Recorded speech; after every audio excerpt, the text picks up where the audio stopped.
everyone, welcome back to Life Unpotted. This is Sophie. And this is Daisy. Welcome back. Thanks for joining us again. If you're new, welcome. And if you're a reoccurring listener, happy to have you back. And we're happy and we're excited about today's conversation. So today we're going to talk about jealousy. Jealousy is something that I've experienced a lot in my life. It's something that I recently became aware of, and I've wanted to just better understand it. Like, why do I feel jealous? Why am I not able to be happy for some people sometimes? Why do I feel like I compare myself so much for other people? And why do I operate out of such scarcity mindset? And why do I struggle to tap into this abundance mindset? You know, I think when talking about jealousy, we can kind of, the opposite of jealousy, I think, is abundance, right? Feeling like there's a lot to go around, feeling like, you know, if my friend got a promotion, then that's great because that does not implicate my success. That does not implicate my value. Abundance means that there's enough for everybody. But on the other end of the spectrum, you have scarcity, feeling like my friend just got a job and I feel like shit because I don't have that new job I want. Or my friend just started a podcast and I'm over here lost and confused in my life and I want to be happy for them, but I just don't. And I think I really want to like dive deep into this one because I feel like there's a lot there. It's like in terms of the roots, and not even so much of the roots, but more so like, why are we jealous?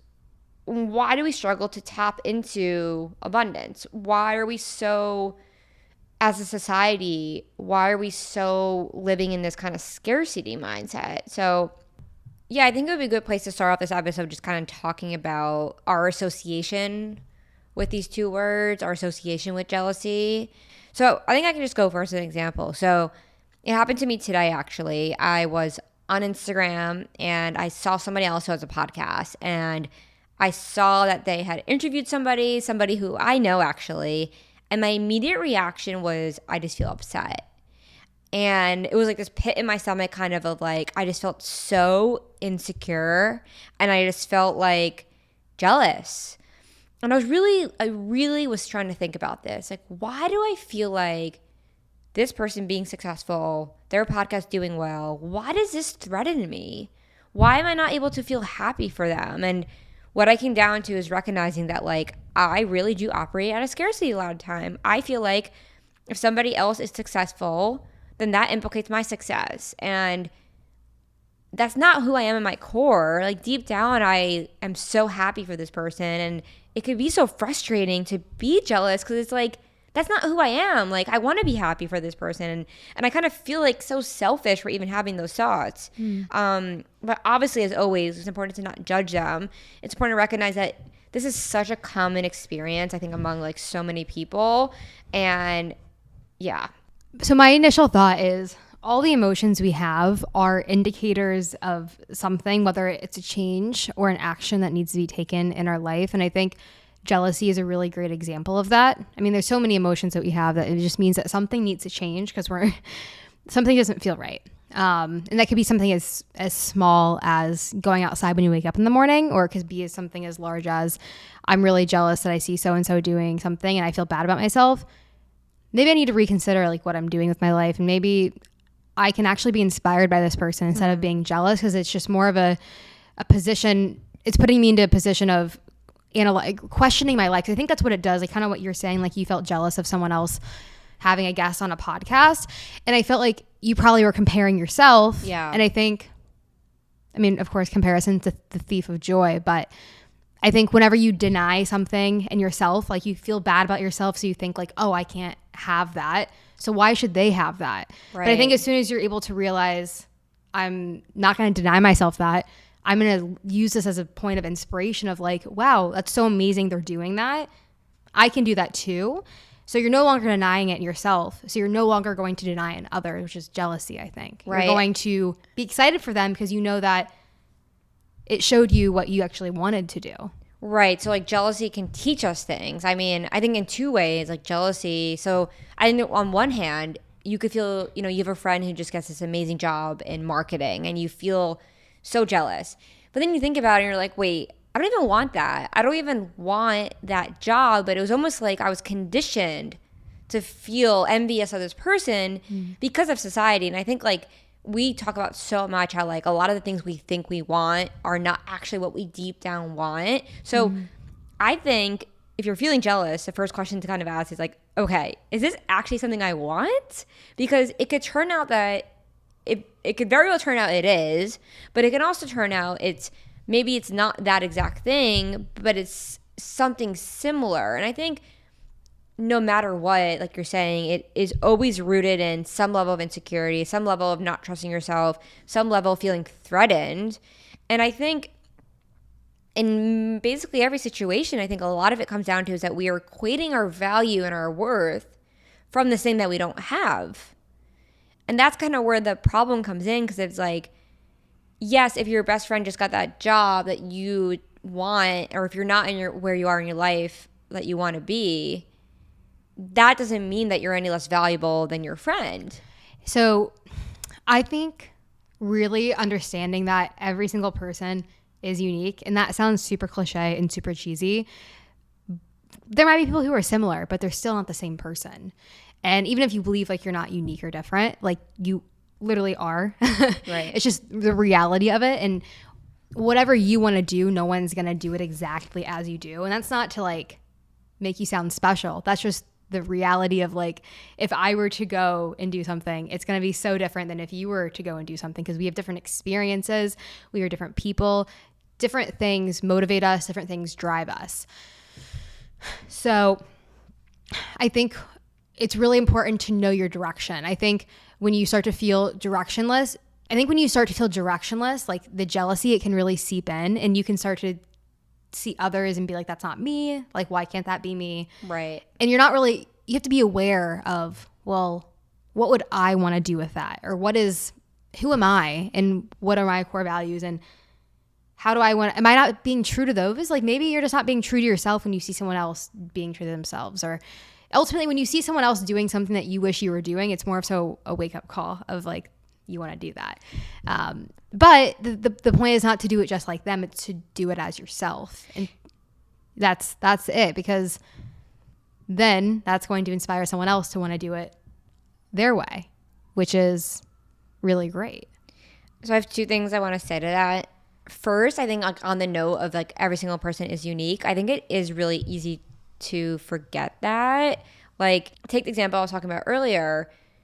The person I was talking about is kind of in the similar space we are in. And I think in my mind, like you're saying, I'm like, well, if they're succeeding, I can't succeed because there's only a finite amount of people who can succeed in this space. And that is just so not true, because like you're saying, everybody offers their own unique perspective. Like, there is no other Daisy out there who has your life experiences, who has your set of circumstances. I mean, maybe in a parallel universe there is. I don't know, maybe. But, there's no one who's exactly you. So I think this is so important to recognize in those situations that we feel threatened, because even though somebody is doing exactly what you want to do, even if somebody is going down the exact path that you're going down, they're not you. They're not going to offer the world what you can offer. So instead of feeling discouraged, I think it's just a matter of flipping it back to yourself and being like, what are all the great things I can offer? What makes me unique? What makes me different? And kind of tapping in, I think, to this sense of uniqueness can really help us step away from that feeling of scarcity and jealousy and say, this is not, I was reading this article, which talking about like when you're feeling jealous, it's like life is a finite piece of, like a finite pie. And when you take one piece out of the pie, then there's none left for me. There's less for me. But that's not really how it works in the world. So if recognizing that, like, just because somebody else is thriving, just because someone else takes that piece of pie, well, you still have your own pie out there that is just as special and just as amazing, and even better because it's unique to you. Mm-hmm. Well, I think what you're saying is that what breaks scarcity is that no one can do the same thing.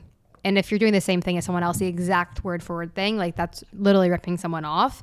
And what the difference is like if you see someone doing something you really want to do and you want to do it, it's not going to be the same thing because you're different people. And I think we're kind of trained to have scarcity mindset, because whether you're in a class that only gives out a number of A's or a certain number of B's, like there can only be one, or there's only first, second, and third that are celebrated in a track race, or there's only a certain amount of people can get into this university. Here's the acceptance rate, or the list goes on, and it's very competitive. And I think competition's great, but I think competition is not great when you're looking for your sense of happiness through achieving something else, like thinking that, oh, if I'm able to get what they have, then I'll be happy, which is like not how it works. Or once I shave a minute off this run, like I'll be better. I'll be able to beat this other person. And I think you have to balance it. I think you have to balance this idea of like trying to strive to be better, but also realizing like I don't need to be better because like I just exist, and like that makes me enough. I think to add on to that, I think if you're existing out of a state of lack, like you're eventually going to burn out and just like be exhausted from trying to get somewhere so you can feel happy. When in reality, you should be striving for something that you want, knowing that you have your happiness in fullness now. And it doesn't have to be once you achieve this. You can feel full now, but you can still also strive to achieve these things and be competitive. Like you can do all of that, and it's still not going to mean that you can do all that without having to feel lack in your life right now. And I feel like, I don't know why that's sold. I don't know how that is sold to us as kids, but like it just is. Yeah. So like, I think that, you've always mentioned scarcity and your relation to it, and how, and I don't know if like that comes from going to law school, like the competitiveness of it, or what it comes from. I mean, go to law school, like Socratic method, like only like X amount of class could get A's. So like, you're basically saying that only a certain amount of people, no matter how well you do on an exam, not everyone can perform the best. And that, definitely, like trying to get a job out of law school, there was such a sense of competition. And I think there really was a lot of scarcity there, of just feeling like only top of whatever class you're in, if you're only X amount of people can get these grades, only X amount of people get these jobs.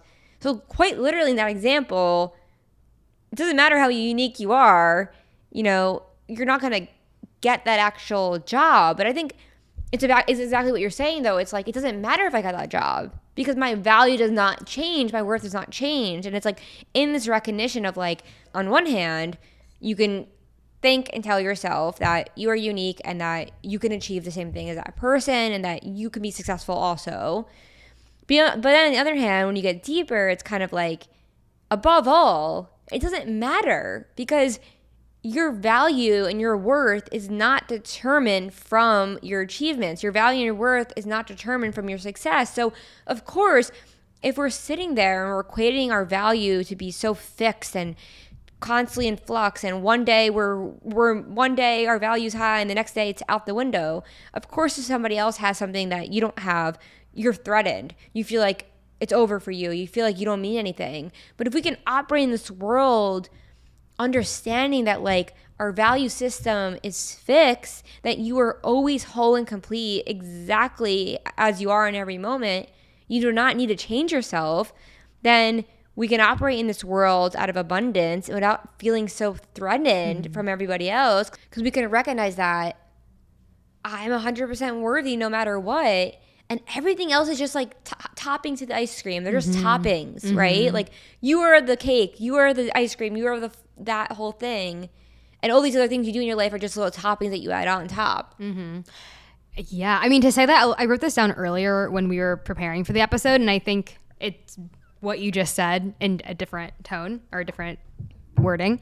But it says, I think when you recognize that your ability to be loved doesn't come from your productivity and success, then you'll stop denying yourself that compassion, and you'll stop getting jealous and upset at others' success, because you recognize everyone's goal is to be loved, and overall it's not that serious. Like, yeah, no, I was just like, wow, it's not that serious. It's not that serious. And that doesn't mean you can't still like strive for these like really competitive things, but it's like you can still do that, and you don't have to carry the weight of knowing that you can only be loved once you achieve that. And the sad thing is, I think that's a really motivating thing for people, but eventually they get there and they're like, this is bullshit. This does not make me feel loved or any better.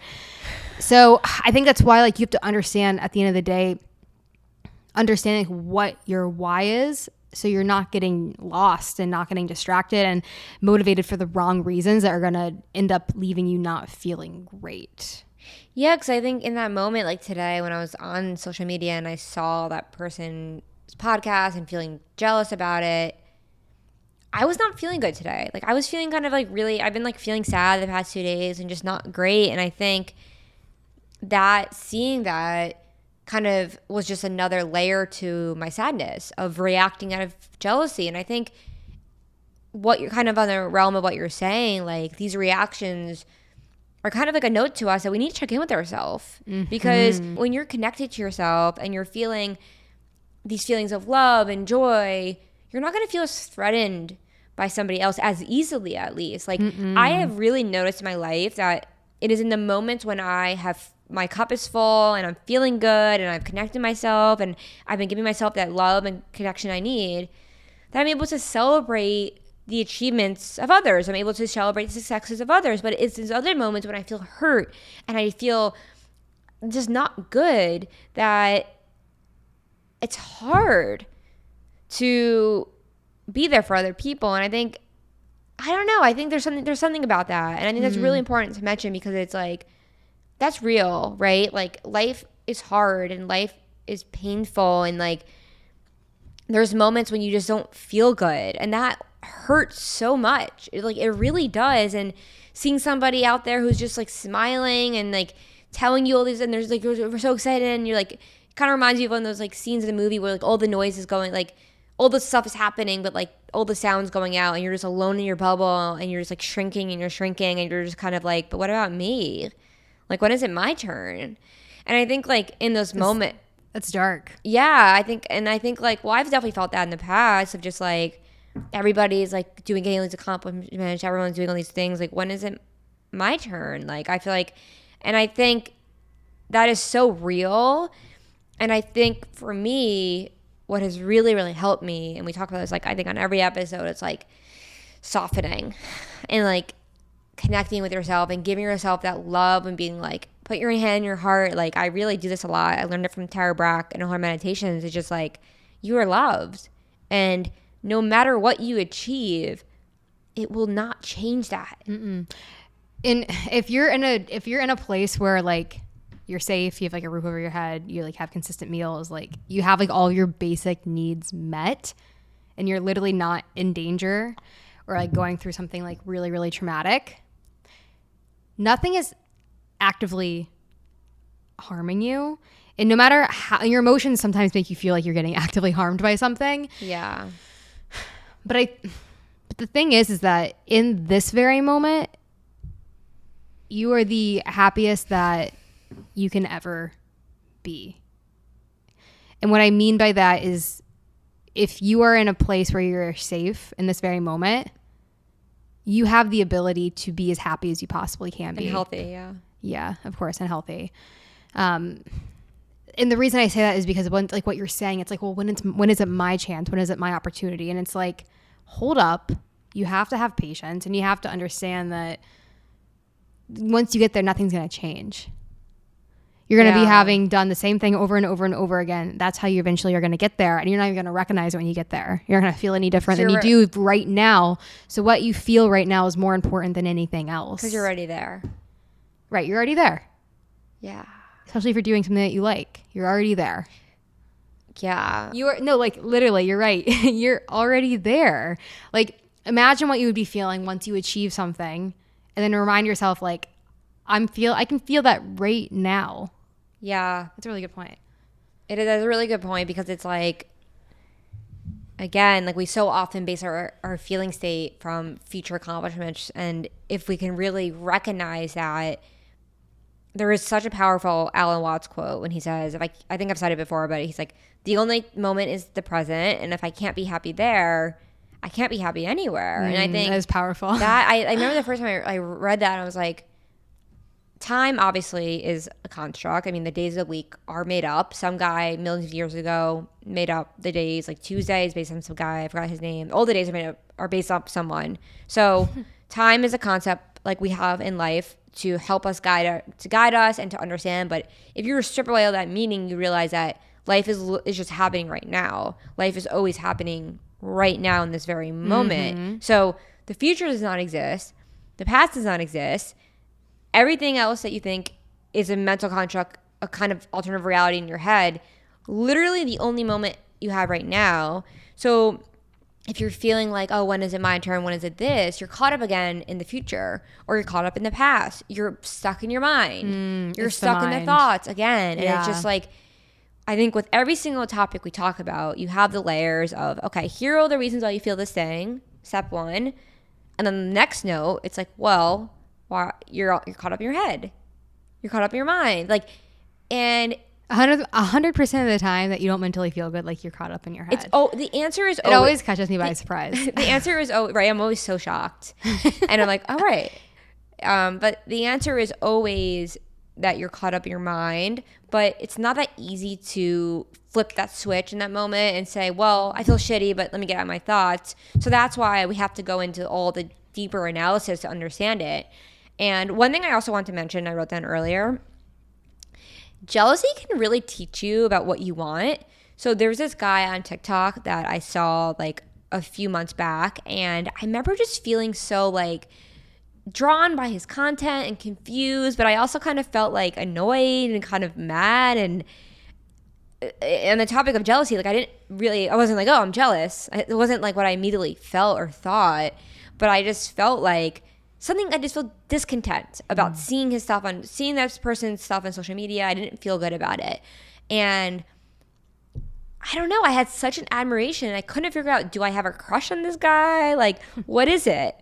And finally, like a few months later, I was like, oh, I just want to make the kind of videos he was making, and I haven't been making videos on my TikTok. And it was like, by exploring those feelings about how I was really feeling, by exploring this like resentment I was feeling and this annoyance and this jealousy, I realized that I actually just wanted to do this thing in my life that he was doing. I wanted to explore this new type of content. I wanted to explore this new side of me, this new side of creativity that I hadn't explored before. And that feeling was an indication of that. So I think this is also so important to note, because on the multifaceted lens of jealousy, it's like there is a lens that will offer you insight. I mean, every side of it offers you insight, even if it's letting yourself know that you're like judging yourself. But on this scenario, jealousy, or these feelings associated with jealousy or envy, offer you insight into recognizing that maybe I need to change my life. Maybe I'm not doing what really lights me up in life. Why am I sitting here like feeling so upset and bothered by these other people succeeding? Why don't I get out there? Why don't I try to tap into myself and say, hey, wait, what do you really want to do with your life? Is it what this guy's doing or this girl's doing? Because if it is, you don't need to sit there and feel so sorry and like frustrated and be like, wow, their stuff is so good, like I suck. It's like, no, you don't suck. You just need to start. So I think that was really powerful recognition for me, because it has literally changed my trajectory and path of the content I've been making and the kind of stuff I'm interested in, just because I was aware of those feelings when they come up, to recognize that, oh wait, questioning my feelings of, wait, why do I feel so like mad about this like guy's content that is so great? So yeah, I think that was something that resonated a lot with me, that I really want to share. It's really interesting. I kind of just thought about it on the flip side of being on the other side of someone not being happy for you about something that you're really excited about. And I'm curious, I wonder, like, and I think I feel like I haven't had experiences that were necessarily like jealousy, but I think back on maybe it's like, maybe the first instinct is like, no, realizing you're not happy for someone who's really excited about something. Maybe like that's the first sign of like, maybe you are jealous of them, but you don't even realize that yet. Yeah. And I feel like I've definitely experienced that before with people, and like feeling like upset by it and not really understanding, like going deeper and understanding like, why is that the case? I think that it's an interesting thing because like I think it's like when you recognize like something just doesn't feel good, but I think ultimately what it comes down to is like nothing is fixed. Like you can always change it. Like you can always do what someone else is doing to an extent. Yeah, and I think like you're saying, like, you know what it feels like to really be happy for somebody. Like I think with all these things, we kind of subconsciously always know how we're feeling, but we choose to deny it. Like you know what it feels like when someone from your family tells you something and you just feel so genuinely happy for them. You don't feel threatened. You just feel so happy for them. And you also know what it feels like when you are happy for them, but you also are kind of bummed and you also kind of feel shitty. Mm-hmm. So I think like you're saying, like it's so important to look at those. I think that is like a really indicative sign of how you're really feeling. I think another thing is like maybe like when you see someone achieve something really cool, it might not even be that you want to do something just like them. Maybe it's just the fact that you're like, I don't like what I'm currently doing with my life. Yeah. I think that's like another thing. Like other people are a mirror to how we see ourselves sometimes. Well, it could be so broad to the sense of this person's happy and I'm not. Yeah, it can be that broad. So of course, like it's hard to see someone else really happy when you don't feel happy. So it's like, how do you work through that? I guess like you have to like really just like tap into yourself and like understand like, well, why am I not happy? And like sometimes it's not that simple. Yeah, but I think you realize like it's not this person's fault. Like no, it's like, definitely not. Right, but I think it's so easy it is. Like it's like, oh well, this person doesn't deserve happiness because I'm not happy. But it's like, okay, well that's not their fault, and because happiness is something that you have to try to understand better. Happiness is something that we can all experience once we work through these thoughts, once we work through these emotions, and once we work through our habitual thought patterns and become aware of the way that we interact with the world, right? It's like, it's not anyone else's fault that you're not feeling happy. So I don't know. I just think it's like, that is, I don't know. It seems like you disagree. No. I think there's a difference between using the term happy, because no one's going to feel happy all the time. That's never going to happen. But there's a difference between happy and feeling purposeful. Yeah. Or feel like you're connected to what you're doing, or there's a strong reason as to why you feel strongly about what you're doing. And I think it's purpose at the end of the day. Like everyone wants to feel purposeful in their life. And I think it's really easy to live in this world and be purposeless. And that can be really painful when you see someone else having a lot of purpose and you don't understand why you're not having purpose. But like everyone has purpose and they just have to figure out what exactly that is. I also want to talk about, I think, jealousy. We just talked a lot about in the sense of like where you're at in life, careers, jobs. But like, what about jealousy in like relationships? Like, what about jealousy in friendships? Oh my God. Like, there have been so many times when I have been jealous in my friendships. Like in the past, I really don't experience that much anymore. But I think one thing I've worked on a lot, like in understanding, is like this feeling of needing to control. Like an example of a relationship, you feel insecure, for example, that your partner is spending time with somebody else who's not you. You feel jealous about that person. It kind of comes back to the same principles that we're talking about here, but I think they're a little different because, well, they are very similar, but I think they're a little different because they also kind of maybe represent like your need to control in the relationship, or you're feeling that like your partner's love for you is conditional. It might not always be there. And I think jealousy in relationships is so interesting because I think, again, it really, as I'm talking about it, it makes me think that it comes back to a lot of the same stuff we're talking about, just like, kind of, I don't know. I actually don't know. What do you think about like jealousy in relationships and friendships? Like, have you experienced jealousy in friendships and relationships? Yeah, I think so. I think like particularly like on like the friendship component, I think you go through a lot of different phases in friendships, and like you go through a lot of phases in life. So not all friendships line up with where you are in life. And I think it can sometimes be for that reason. I don't think jealousy is necessarily the right word to describe that, but I think it's like not being able to be happy for people. And then as far as like friendship, I mean, as far as like relationships go, I think that when you're so intimately intertwined with someone and you see like them doing something that you're like, I want more of that in my life too. Like that can happen. But I think you have to be honest about it, especially with someone like as close as a friend or as close as like a relationship and just like kind of tell them. That it just made me think about like, I think a lot of times in relationships or in friendships, like jealousy can really point to you what you need, what you want to do for yourself. Like if you're, if you're jealous of your partner doing something, that could just mean that you want more of that. If your partner is spending more time with their friends or your partner is signing up for more hobbies or activities and you feel jealous, it's like, it comes back to you being like, wait, you can create that for yourself. Like you don't need your partner to give you that. Like you don't need that from your partner. So I just think just recognizing again, like it always comes back to you. So I guess like I want to bring up that subsection of jealousy because I think that is a relevant topic to explore.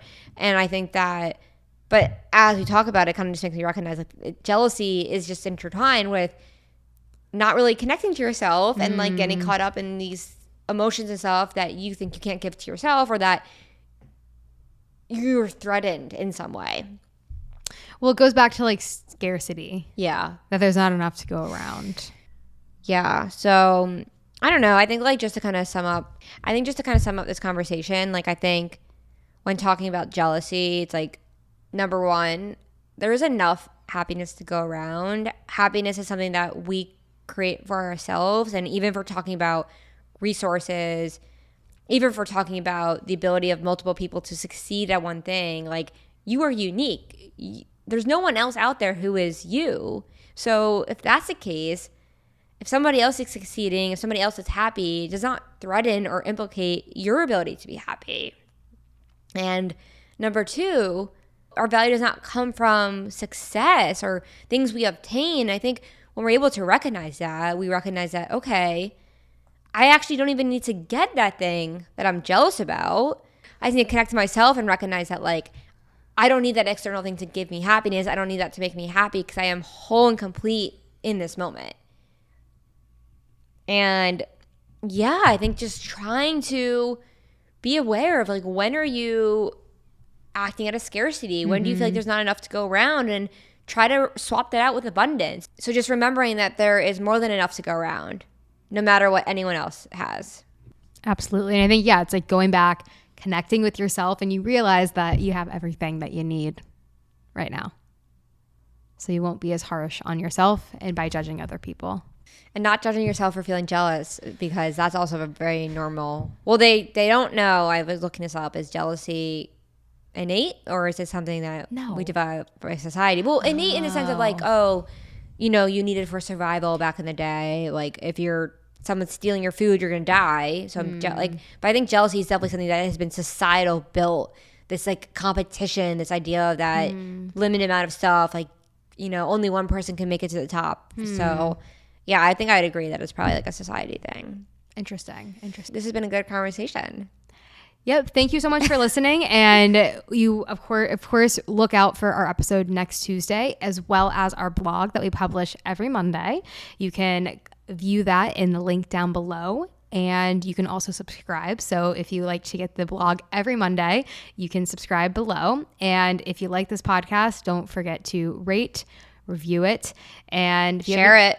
That too. Friends, family, cousins, uncles, random person you meet at the supermarket, share it. Yep, share it with your friends and family. Don't be scared. All right, thanks everyone for listening, and until then, we'll talk to you next week.